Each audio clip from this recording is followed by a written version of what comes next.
Welcome, everyone. Um, Happy Take Back the Week. It's an honor to have y'all here with us today. I'm personally thrilled to be here with y'all, and welcome, Virgie Tovar. My name is Brenda Drew. My pronouns are they, them. I'm a sophomore and a Pride Center educator. By the way, auto captioning is available if you click the live broadcast button. You'll see it somewhere on your screen. And to kick us off, Wes, one of our co-facilitators, will lead us in the reading of our land acknowledgement. Hey everybody, my name is Wes. My pronouns are they, them, theirs, and I'm the Assistant Director at the Pride Center. Thank you again for joining us. To start us off, I will read SDSU's land acknowledgement written by Mike Connolly Misquish. Recognizing land is a practice that honors and respects contemporary Indigenous peoples' connection to their land since time immemorial. Acknowledgement is a simple way of resisting erasure of Indigenous histories and working towards decolonial practices of honoring and inviting the truth. For millennia, the Kumeyaay people have been a part of this land. This land has nourished, healed, protected, and embraced them for many generations in a relationship of balance and harmony. As members of the San Diego State community, we acknowledge this legacy. We promote this balance and harmony. We find inspiration from this land, the land of the Kumeyaay. Thank you. To set the space, Brenda will lead us in reading an accessibility statement adapted from Margaret Price, and a thank you. All right, so as we begin, we want to recognize the space that we're inhabiting together. Even though we are on Zoom, I invite you to look around your space and notice some features, i.e. steps, crowdedness, air quality. Please feel invited to use it in whatever way is accessible to you. For example, you might want to move around, stand up, lie down, put your feet up, go out and come back in. You might want to stim, engage with another person, for instance, by writing a note to a friend, tweet, take notes, or any other use of the space that feels right to you. Thank you to the people who have made this space possible. Thank you, Elsbeth, Lori, the WRC, Virgie Tovar, Anne, Wes, and others for their labor in organizing this event. And thank you to the Division of Student Affairs and Campus Diversity and Dave Gubzer for generous sponsorship. Thank you to you for joining us from your home and the comfort of your space. I want to recognize the energy and intention that you have put into making time to be here today. Thank you for sharing space with us via Zoom. Thank you. Now I will lead us in an introduction of Virgie Tovar. I just love saying your name like that. It's so cute. Virgie Tovar is an author, activist, and one of the nation's leading experts and lecturers on weight-based discrimination and body image.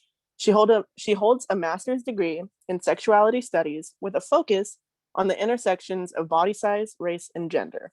She is the founder of Babe Camp, a self-guided online course designed to help people break up with diet culture. She lives in San Francisco, and you can find her on Instagram at Virgie Tovar. Virgie, take it away.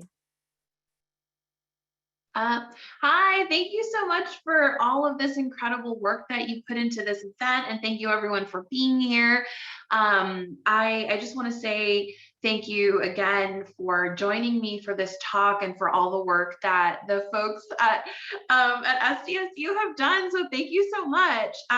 So this talk is going to be heavy, and it's going to be lengthy. There's going to be a lot of information that comes into this talk. I've put a lot of work into it, and I've also put a lot of information. Again, it's going to be a lot of information. So if you leave it feeling kind of like, oh my goodness, right, that's okay. That's totally normal. So please do breathe throughout the talk. Stand up, wiggle, shake, do whatever you need to do to sort of get through the material. Again, it's a heavy conversation. For the most part, there's not a lot of things that are super graphic. So you don't have to worry too much. Don't have to be too much on guard, but certainly I'll be defining rape according to the Department of Justice, for example, which is a little bit graphic. And just the conversation, please just take care of yourself. These are right. A lot of people have experienced pain at the hands of both diet culture and rape culture. And so please be aware going into it. So let's get started. Can we pull up the slideshow?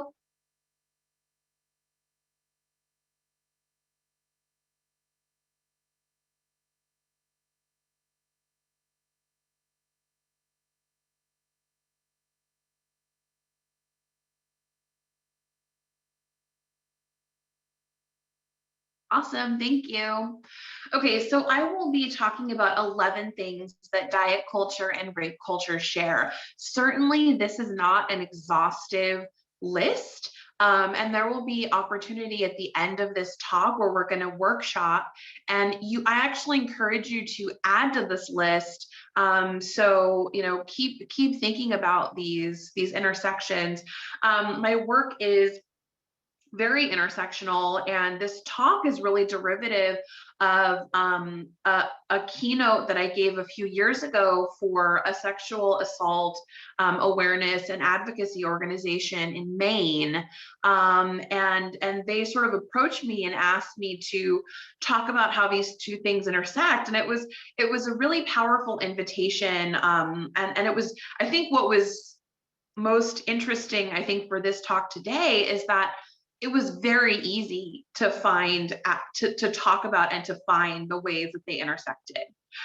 So in the name of my work being intersectional and in the name of recognizing, these two very unique but also very connected entities, I just want to say that they share a root system, right? They share a history, they share a lot of the ideologies that both of them rely upon are things that we see throughout our society. I mean, things like binaries, things like the gender construction, the construction of race, the construction of what bodies are valuable and which bodies are not valuable. And so there's a lot of intersections here. So let's move on to the next slide. So I wanted to share with you a personal story. So my bullies growing up as a kid were the ones who taught me how diet culture and rape culture are connected. And I think, again, when I was thinking about these intersections, I was struck by how much rape culture is built into diet culture and fat phobia. So growing up, I have always been a fat person, a fat kid. I use that word with a lot of love and intention and a political backdrop of reclamation. I wasn't always ashamed of my body. I wasn't always aware of my body. And it wasn't until primarily straight boys started, making fun of me and emotionally abusing me. And it's interesting. I use the word bully because everybody knows that word, but I do want to problematize that word because I think that it's a word that allows largely straight, cisgender, mostly white men to get away with what is in fact abusive behavior.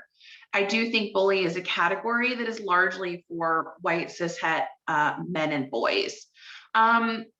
So anyway, I was introduced to fat phobia by the straight boys around me. And I think what was interesting was that they introduced fat phobia to me at the exact same moment as they were teaching me rape culture. And let me be more specific. So largely, they presented to me that the problem with my being fat was that I wasn't desirable to them. And that was kind of the consistent trope for all of my formative years. They weren't concerned about whether I was healthy or not. They weren't concerned. I mean, right? Like, we have all this health trolling and concern trolling now, but that was not a conversation then. It was entirely about quote unquote desire. It was all about the idea of my not being the kind of person, the kind of girl who they wanted to marry or have sex with.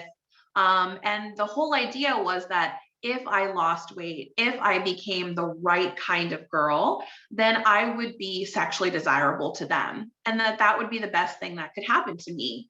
And so I think, when you kind of dissect, I think if you grew up a larger bodied person and also a feminine person, you might recognize this narrative.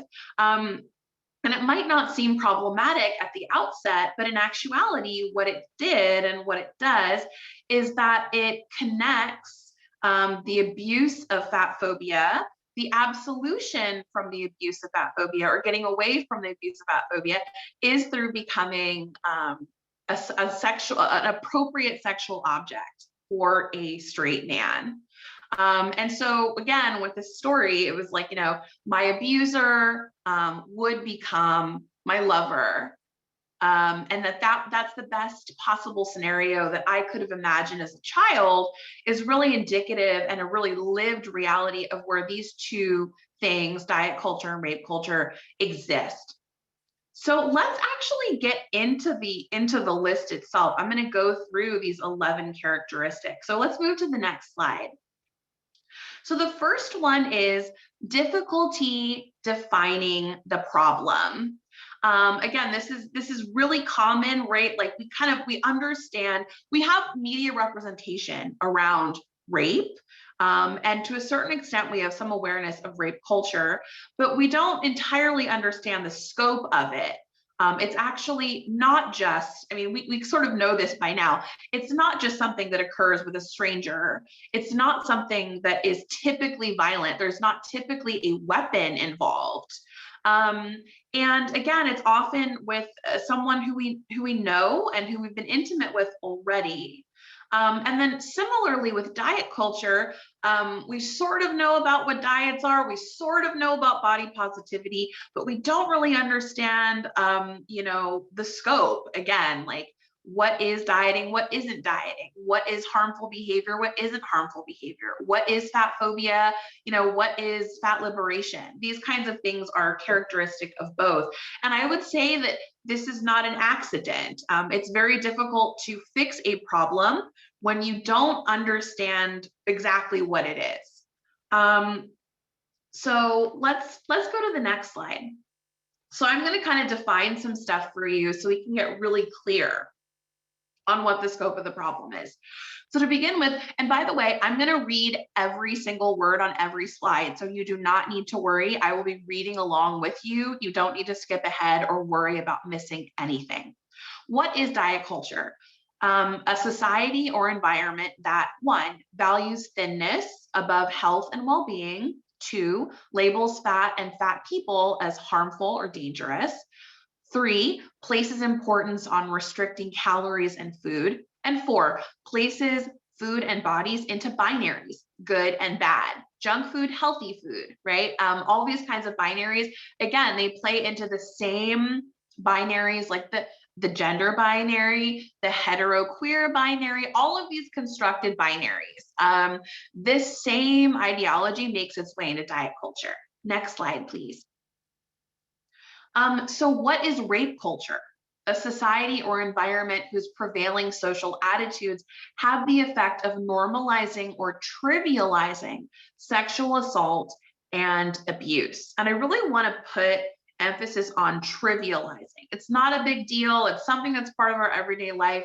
It's like it's death by 1,000 cuts, right? So rape culture is, again, these are environments, these are societies, right? These are entire spaces.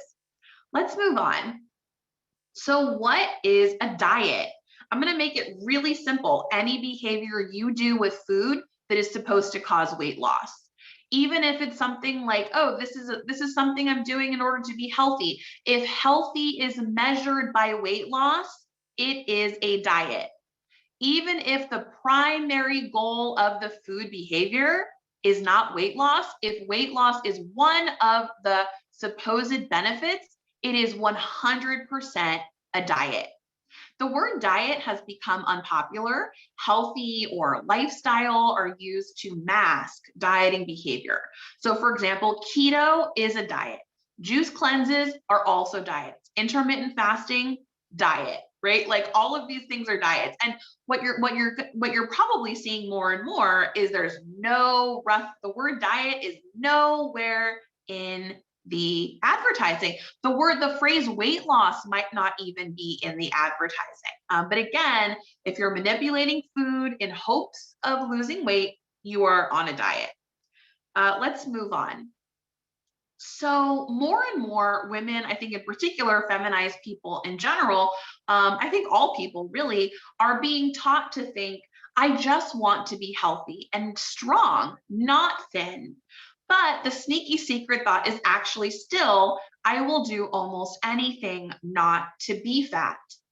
The behavior hasn't changed, only the language has.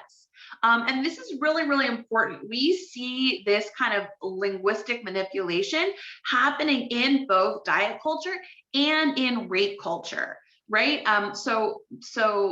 Society changes, ideas change, activism, happens, political movements happen, and they are really important. But a lot of times, what ends up happening is people respond to it not through actual, cellular change. They just change how they talk about it in hopes of not getting into trouble. Like, certainly if you're a company whose entire purpose is weight loss, like Weight Watchers, you unless you are willing to close your company, you are going to have to just change the behavior and keep selling the same product.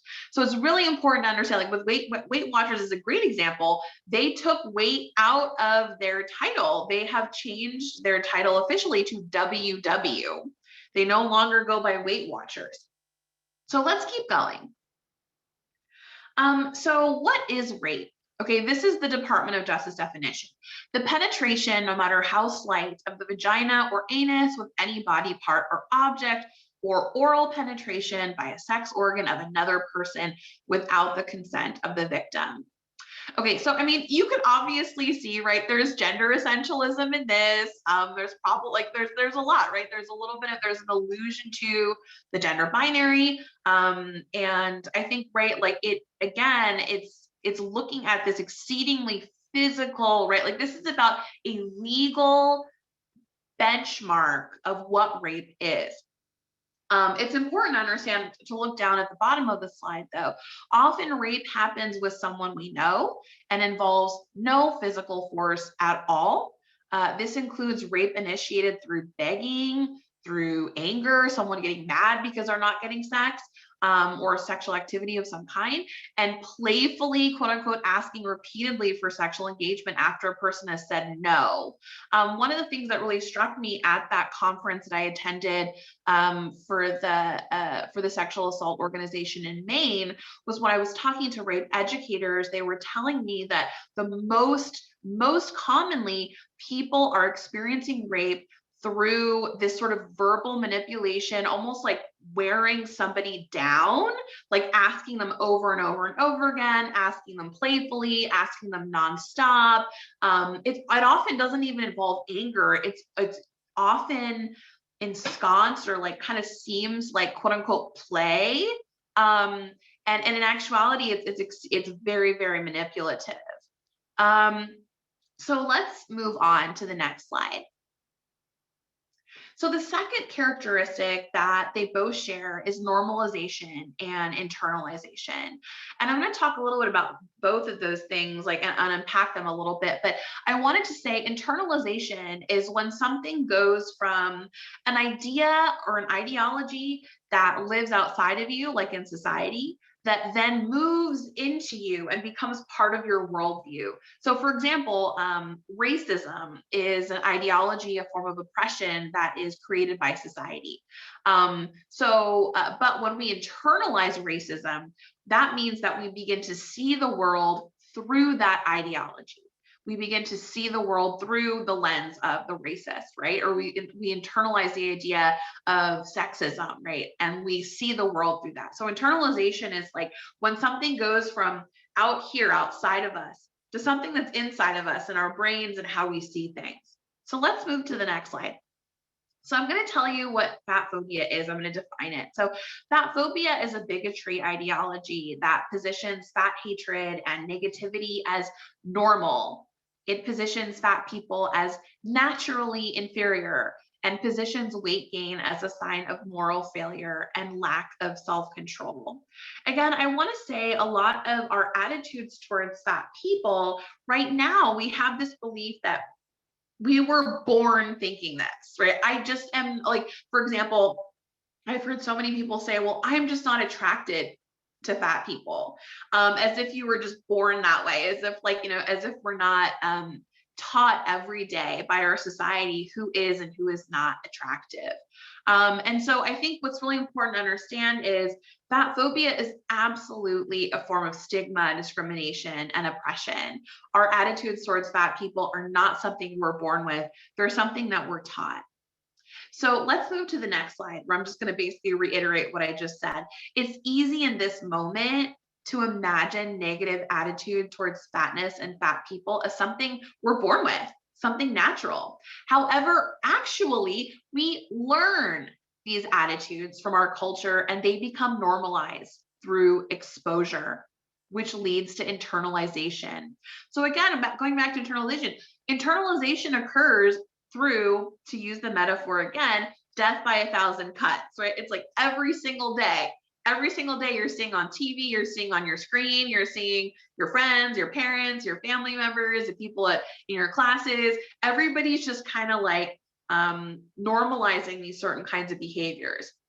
And a lot of times the education is subtle, but it's very, very, very ongoing, right? It happens every day, all the time. Like the gender binary is confirmed every day. Misogyny is confirmed every day. Rape culture is confirmed every day. Fat phobia is confirmed every day, right? So it's like, it's through that kind of almost like, I think of it as like wearing something down, just kind of like going in and just wearing people down until they give in, until they are part of the machine. And that is what our society is set up to do, right? So let's move on to the next slide. In terms of the intersections of fat phobia and sexual violence, let's get a little bit deeper. It's important to understand that because fat phobia, which I just said is a form of discrimination and oppression, dehumanizes fat people, it makes fat people more susceptible to all kinds of violence, including sexual violence.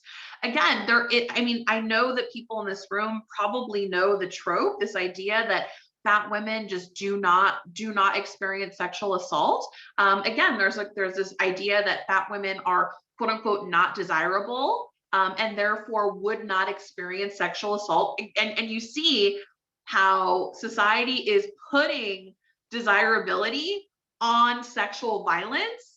And I just want to point that out because those are two totally different things.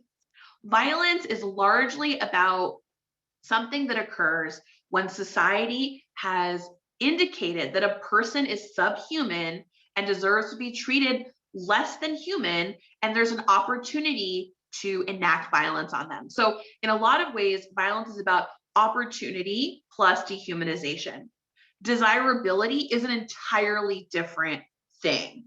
So I think like, it's just so mind-boggling, but I think it really speaks to what we're talking about today, that those things are conflated. All that to say, in general, when a person is oppressed, they are more likely to experience sexual violence.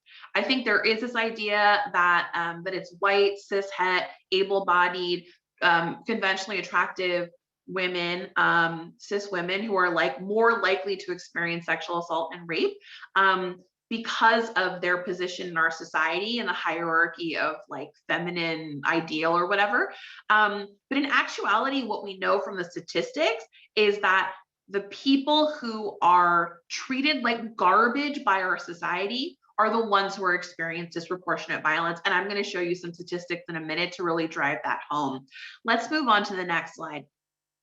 So fat phobia creates a reality where fat people, especially fat feminine people, are already always constructed as available, quote unquote. So emotionally available, like, she or he or they are like, this fat person wants to be my friend, or I can offload on them. I can tell them my secrets. And because nobody wants to be their friend because they're undesirable, right? Sexually, I think if you're a fat person, you can probably relate to this, but I've had so many instances where, in particular, cis-het men just presume that I'm already always interested in having sex with them, and that sex is just a matter of whether they want to have it or not. My consent is already always presumed as a fat woman. So let's move on. So I want to share this quote from Robert Jensen, who's a professor of journalism and also an author. He writes, "We live in a culture in which sexualized violence, sexual violence, and violence by sex is so common that it should be considered normal. Not normal in the sense of healthy or preferred, but rather an expression of the sexual norms of the culture, not violations of these norms. Rape is illegal, but the sexual ethic that underlies rape is woven into the fabric of the culture." So I want to drive home what Jensen is saying is that rape is a likelier outcome in our society than not. So this idea that we sort of have this, again, we have this idea that rape is this very specific, very violent, and again, very rare occurrence that is a deviation from the society we're trying to create. What Jensen is saying is, no, rape and sexual assault and sex by violence are actually there by design. They're frequent, they're common, and they're absolutely a byproduct of how we understand gender, sexuality, oppression, etc. Let's move forward. Next slide. So I want to share this like very, very gross ad from Burger King. It was actually it was advertised, I guess, in Singapore. One of the things that I found when I was researching this image was that this the woman in the person in the photograph actually wasn't hired to do this. This was part of a series of, I guess, stock images that she had put online. And I think that Burger King just bought it and sort of superimposed this burger coming into her mouth. And so I think there's like layers upon layers upon layers that we can discuss with this ad. But I want to say again, at the intersections of rape culture and diet culture, images like this send signals about who gets to eat a burger and who is supposed to be, quote unquote, available for sexual penetration. And so I think like going back to who gets to eat a burger, it goes back to sort of, again, with fat phobia and diet culture, it's only okay for a woman to eat if she is attractive in a very particular way, if she is thin, and if the idea is that it's for the purpose of sexual titillation. Right. And this is just a really specific way in which like gender constructions they just really put people in boxes, and it gets smaller and smaller and smaller and smaller. Right. But I think it's important to say that this ad is signaling a lot of different things. But for this talk, I wanted to talk about those two things. So let's move on to the next slide. So the third characteristic that diet culture, next slide. The third characteristic that they both share is they operate on multiple levels. Let's move on to the next slide now. So fat phobia, I'm going to go into fat phobia and then I'll talk a little bit about rape culture. So fat phobia manifests intrapersonally, how we see ourselves. Fat phobia manifests interpersonally. It impacts how other people treat us and how we treat other people. And then finally, it manifests institutionally, meaning that it impacts how easily or with how much difficulty we can navigate society. I use the image of the desk because it's an example of a way in which, like, seating in school is supposed to be something that's accessible for everybody, but it ends up being something that only certain people can fit into or feel comfortable in. And it really sends a message on a grander scale, who belongs in society and who doesn't. I think rape culture manifests really similarly. So essentially, like on the intrapersonal level, we have our own minimization and way of dealing with the fact that we're inundated by rape culture messages every day. So how we understand sex, how we understand rape and sexual violence, that's the intrapersonal component of it. Interpersonally, right? So we end up like how we talk about it amongst our friends, how we understand it, sort of on the social level. And then institutionally, when we're talking, going back to the previous slide, we're talking about laws. What is considered legitimate sexual assault and rape and what isn't? who is considered somebody who is capable of being sexually assaulted and who isn't. These are all layers that are really, really important, and they all intersect, and they have their own sort of unique ways of showing up. But it's important when we're thinking about this is to think about these three dimensions. How is it showing up inside me and how I'm dealing with something, how I'm thinking of something? How is it interacting with me and my friends and how we talk about this thing? And then how is it showing up on a grander societal level? We're talking about structures, we're talking about law, and things like that. So let's move on. Another characteristic, the fourth, is it interacts with other forms of oppression. And I kind of alluded to this already, but I want to get deeper into it. So let's move on to the next slide. So fat phobia is gendered, racialized, and class. And mind you, I'm using diet culture and fat phobia sort of interchangeably. Fat phobia is really a prerequisite for diet culture. Diet culture doesn't work unless everyone's afraid of being a fat person. And people are afraid of being a fat person because fat people are abused. And yet, instead of sort of blaming society and saying we're not putting up with this, we lose weight instead, trying to avoid that abuse. So, like I was saying, and I want to give some examples of these different ways, the gender, racial, and the class piece. So, women are far likelier to get gastric bypass surgery. Women are the disproportionate consumers of diet products generally. The next one is people of color may feel that they can mitigate racism or the experience of racism by being thin or by being fit or athletic. And then finally, the war on obesity rhetoric absolutely targets poor people. A lot of the sort of public health ad campaigns that are focused on body size are happening in poorer communities and often poorer communities of color. So let's move on to the next slide. Let's talk about how these intersections look, the interacting forms of oppression when it comes to rape culture. So according to a US Department of Justice study, Native American women are more than 2.5 times are more likely to experience sexual violence than any other ethnicity. I just want to let us sit with that for a minute. And I really want to pull out the scope and really unpack this a little bit.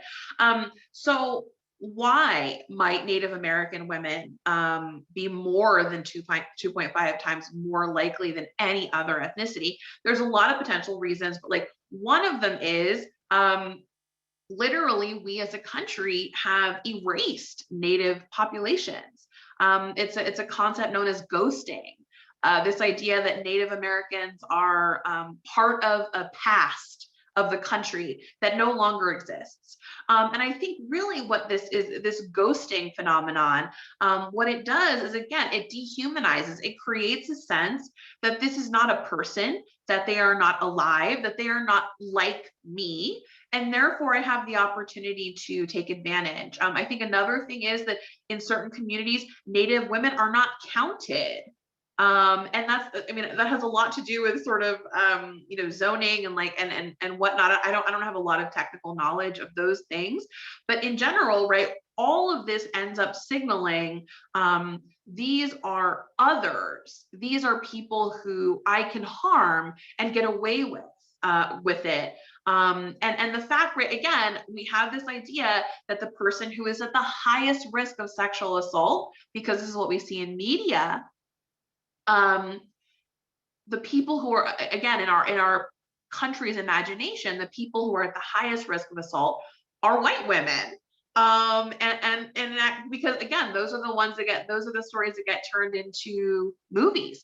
Those are the stories that get reported, right? And so there's this idea that this is the most high risk person. In actuality, it is a Native woman, right? So let's keep going to the next slide. So studies suggest that around half of transgender people and bisexual women will experience sexual violence at some point in their lifetimes.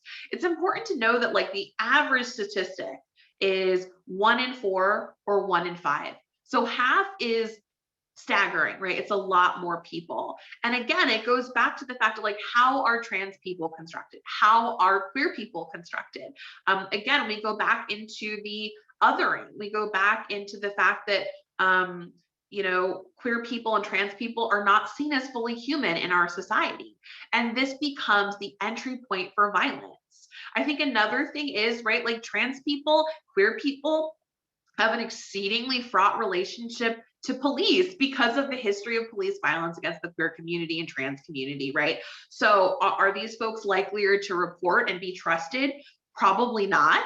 And so perpetrators know these things.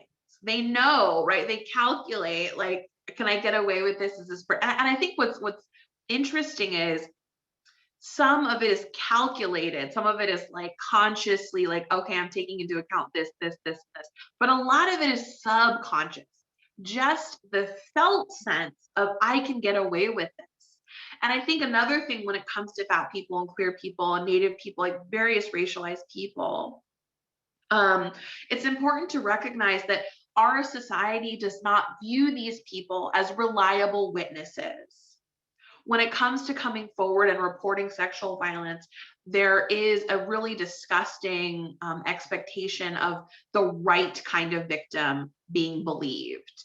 And I think like this whole idea is just so problematic. But again, when we're talking about how other oppressions intersect with rape culture, it's important to understand that, like, when we're talking about racism, we're talking about homophobia and transphobia, and these things exacerbate any potential experience of like sexual assault. Okay, let's keep going. Next slide. So this is a little bit more complex, but another characteristic they share is gaslighting. So gaslighting, let's move on to the next slide, is a form of manipulation that seeks to sow seeds of doubt in a targeted individual or in members of a targeted group, hoping to make them question their own memory, perception, and sanity. This is a big part of rape culture, and it's a big part of diet culture. I'm going to get into examples of how, but I just want to be clear that gaslighting as a term comes from a play that came out in the 1930s. It was about a husband who was slowly turning down the gas lamp in his home and telling his wife that he wasn't, and then she went crazy by the end of the play. So I mean, she essentially lost her mind like by the end of it. So gaslighting comes from that term, and it comes from the idea of like a person or a society, right, is sort of pushing you to doubt your experience of what's happening, and it leads to confusion, but it's like a deeper form of confusion. So let's move on to the next slide. So how being gaslit might manifest. So being unclear if you've ever experienced sexual assault. I think a lot of us can probably are probably in this boat, right? And that's really troubling. Being unclear if you want to have sex. Being asked if you are sure you're really hungry and not just bored or emotional. Being unclear if you're on a diet or not. As you can kind of see from these examples, gaslighting is very common. And again, it's to go back to Jensen, it's sort of by design, right? Like we're very, that sense of like, I don't feel grounded. I don't feel like I understand exactly what's happening or this or that, or I don't know how I'm experiencing it. These are very, very, very common feelings. If you're part of an oppressed group, if you're experiencing, if you're experiencing the long-term effects of living under rape culture and diet culture, which frankly we all are. So let's move on to the next slide. I want to say the sixth thing is it's coercive. Both like rape culture and diet culture, the usage of the word culture really indicates a ubiquitousness, and it's everywhere all the time. And you cannot opt out of it. That's what makes it a culture. You cannot opt out of it. Let's move on to the next slide. So for example, body ideals are themselves coercive. You do not get to consent to being measured based on your looks or your body. You just are. That's just what happens, right? Just like you don't get to consent to gender norms and sexual objectification. So I think it's really important to say, I want to drive home, body ideals are coercive. Being forced to sort of quote unquote compete in a market, like quote unquote marketplace of human beings, is exceedingly violent and awful, and is also not something we get to consent to. Let's move on to number 7. So they both serve a social purpose. So rape culture, diet culture, they map onto our pre-existing cultural frameworks and ideologies. They are not outside of them. They rely on the same frameworks and ideologies. Again, this goes back to what Jensen was saying a few slides ago. And again, a lot of it has to do with an outcome of control. So, and I think other things as well. I'm going to get into it. So let's move to the next slide. So this is a quote from Sander Gilman, who's a sociologist. He writes, "Dieting is a process by which the individual claims control over her body and thus shows her ability to understand her role in society." I'm going to just let that sit for a second because it's a real mic dropper. And so, and again, right, what Gilman is saying is that dieting isn't about health. It isn't about being pretty. It isn't about, like being desirable. It isn't even necessarily about being a thin person. It is a social performance that shows that, in this case, women are indicating through the performance of dieting that they understand what is expected of them in their society, right? So in the same way that like any number of things that that we might do, right, might feel like there's something that we're choosing. Sometimes we're just doing them because that's what we have been taught to do. This is what you do if you're this. This is what you do if you're that kind of person. This is what you do if you're a woman. This is what you do if you're whatever, right? So let's keep going to the next slide. This is a big one, so just like sit back and listen if you want to, or follow along with me. This is from a paper called "The Fear of Rape: A Study in Social Control." So psychosocial and environmental factors associated with high fear levels among women include perceptions of high risk, of one's own victimization, of a multitude of violent crimes, including rape, a sense of physical powerlessness, and weak feelings of attachment to the neighborhood. So this is the most important part, I think, for this. Fear levels are strong predictors of the use of either of two types of safety strategies: isolating oneself from danger by limiting one's movement through time and space, and risk management in the face of danger by using street savvy tactics. I think this is important because it creates, like, right, literally the fear of rape creates isolation. It creates a sense that you don't trust your neighbors, you don't trust other people, you're engaging less in the world. Not coincidentally, this is one of the things that misogyny hopes to do, right? Like, again, when you think about like what systems does this benefit when people are living in fear, when people are not trusting their neighbors, when people are self-isolating and feeling like they have to engage in defensive behavior in order to be able to move around their environment. What and who does this benefit? And I think at the end of the day, right, a lot of times it ends up benefiting white supremacy. It ends up benefiting homophobia and transphobia. It ends up benefiting misogyny, et cetera, et cetera. So I think I just wanted to share that because the omnipresent fear of violence, including sexual violence, and perhaps even in some cases primarily sexual violence, absolutely limits the body, limits the movement of the body.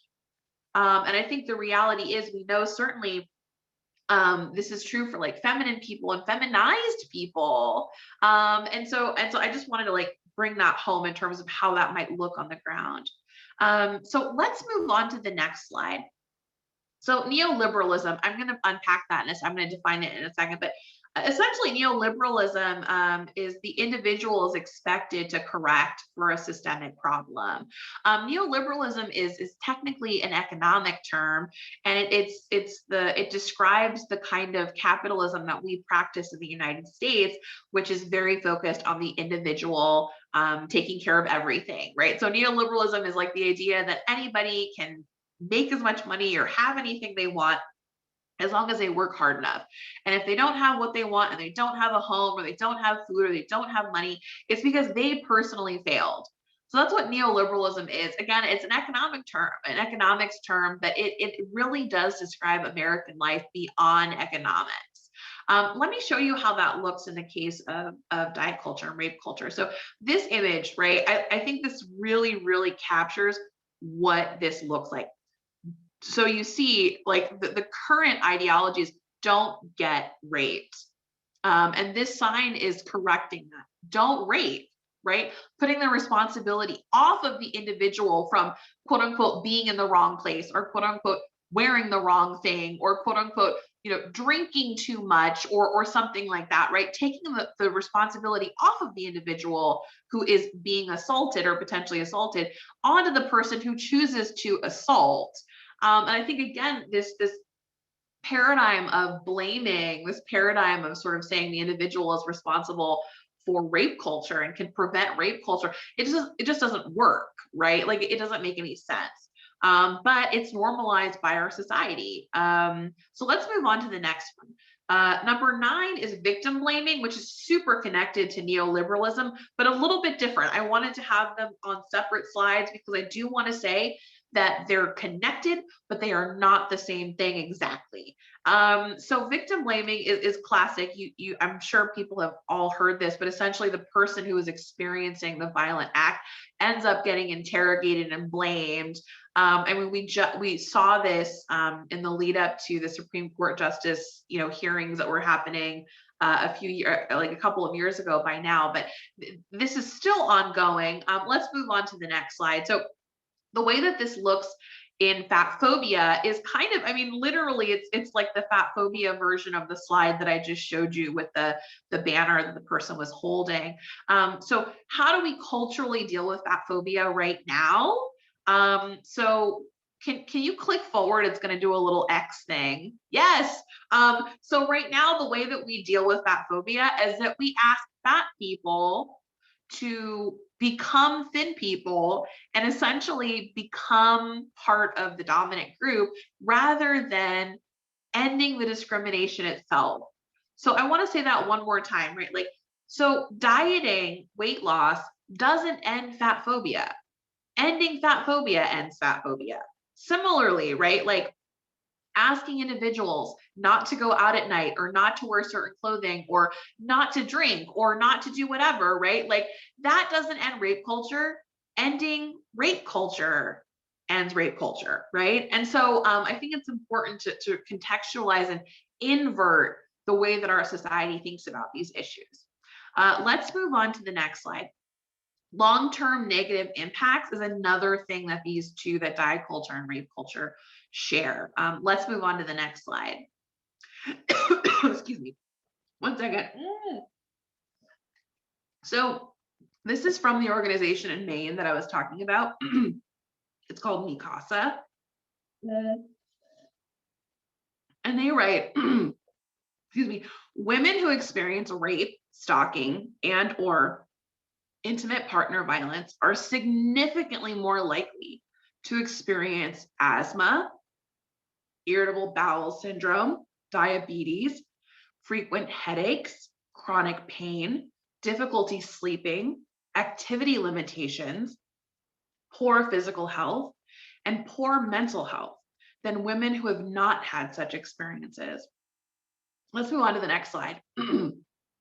Men who experience rape, stalking, and or intimate partner violence are significantly more likely to experience frequent headaches, chronic pain, difficulty sleeping, activity limitations, poor physical health, and poor mental health than men who have not had such experiences.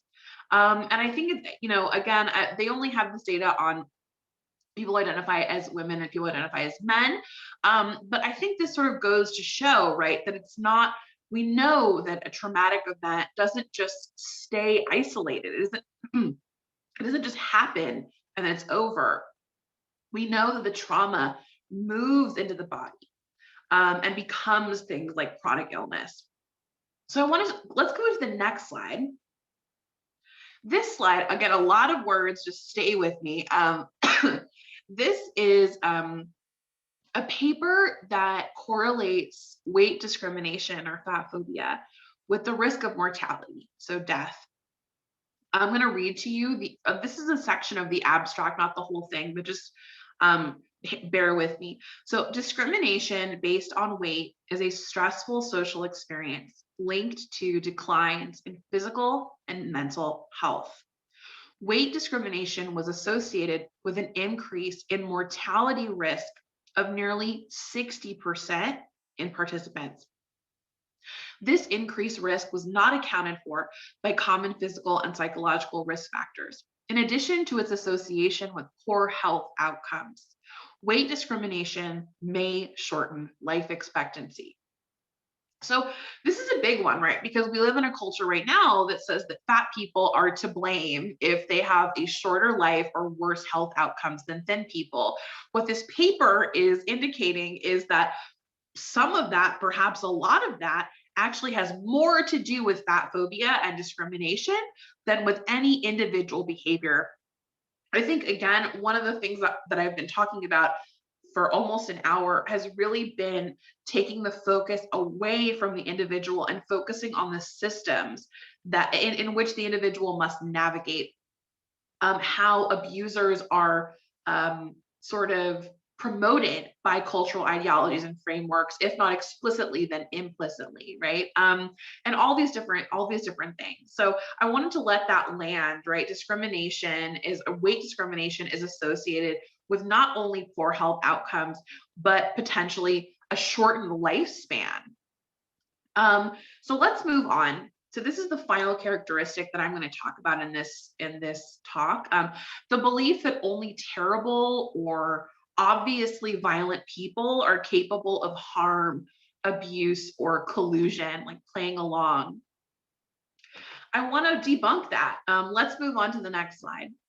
So these are some examples of how rape culture often looks differently than we think it does. So in 2003, weapons were present in rapes and sexual assaults only 11% of the time. That might be pretty, I mean, when I read that, it was pretty arresting. It was pretty staggering for me. Rape is often initiated through verbal manipulation, begging, anger alone. So verbal manipulation alone might be the sole, that might be the only thing that's happening around coercion for sexual assault. And then among female victims of rape and sexual assault, 70% of the crimes were committed by intimates, other relatives, friends, or acquaintances. So I think we know the statistic by now, right? This is not something that happens with strangers who people don't know. Let's move on to the next slide. And I want to show, a sort of side by side examples of triggering diet culture language people often use without knowledge of harm. So have you lost weight? I'm going to be good today and have a salad. Fat people are ill and need support. I feel fat today. Let's do a weight loss challenge at work.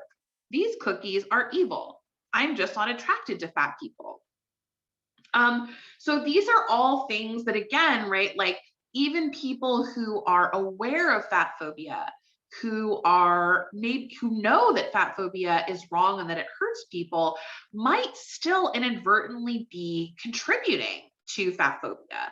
And I think it's important to understand similarly, I mean, I think they're very different in a lot of ways. I don't want to necessarily lump, I mean, I guess like in some ways I have been talking about both of these things side by side, obviously, but I want to contextualize and say, right, the scope of harm might be really different depending on the person. But I think, there is this idea that there's sort of this monstrous, horrible, irredeemable, awful human being who harms other people. And at the end of the day, I think it's much more complex than that. I think going back to the gaslighting portion of this talk, sometimes we don't even know if we have experienced, we're not even sure if we've experienced assault behavior in the past, right? And that has a lot to do with, again, the normalization of these things, right? Like the fact that you don't know if you're experiencing it or you're promoting these, like the fact that there's confusion around like whether or not the behavior is occurring or whether or not the idea is there, is a product of all of the problematic structures and frames that these two things really rely upon. So now I'm gonna move to the next slide. This is actually the last slide before we get into the workshop component. So we're gonna workshop some of this super intense stuff. I'm gonna ask the group 5 different questions. And then but before we do that, we're actually gonna take a deep breath together. So I think it might be a few deep breaths, like maybe a full minute or so, and just let things kind of settle a little bit and all of that intense information just kind of land. So I'm just gonna count us down, 3, 2, 1. And then after that, we're just gonna take some like deep breaths together. And then we'll move into the workshop component. So here we go. We're gonna do some deep breaths. So 3, 2, 1. Breathe in.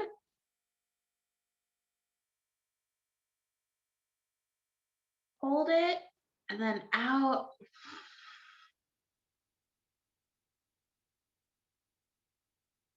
Let's breathe in together again.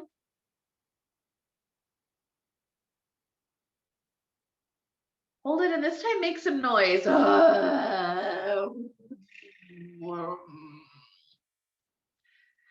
Okay, deep breath in. Hold it, and then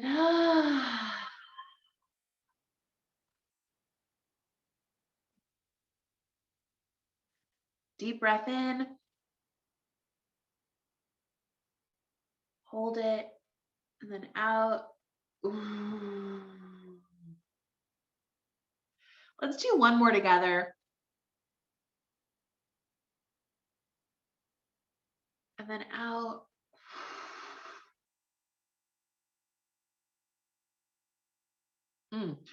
I just want to say,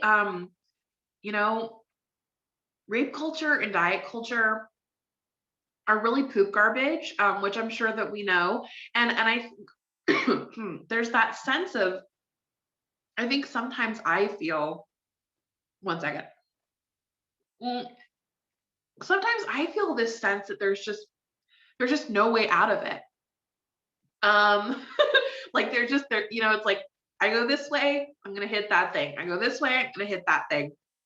And so I think what I want to focus on in the workshop portion of this, the interactive portion of this, is that we're talking about less harm. We're talking about taking care of ourselves as people who are forced to navigate this all the time. And we're talking about, not, again, I want to say, I love workshopping how to change these things and how to heal from these things. But I also think it's important to say it's society's job to fix these things. We didn't create these problems. We're just sort of the non-consensual recipients of these problems. And so how do we balance that sense of like, okay, how do we all become part of the solution, part of change? And yet, how do we not take on more responsibility emotionally than we as individuals should, considering that this is a systemic creation? So with that in mind, I kind of want to pivot into the conversation component of this talk. So I don't know, should we open up the thing? I don't know how we should do this, the transition part.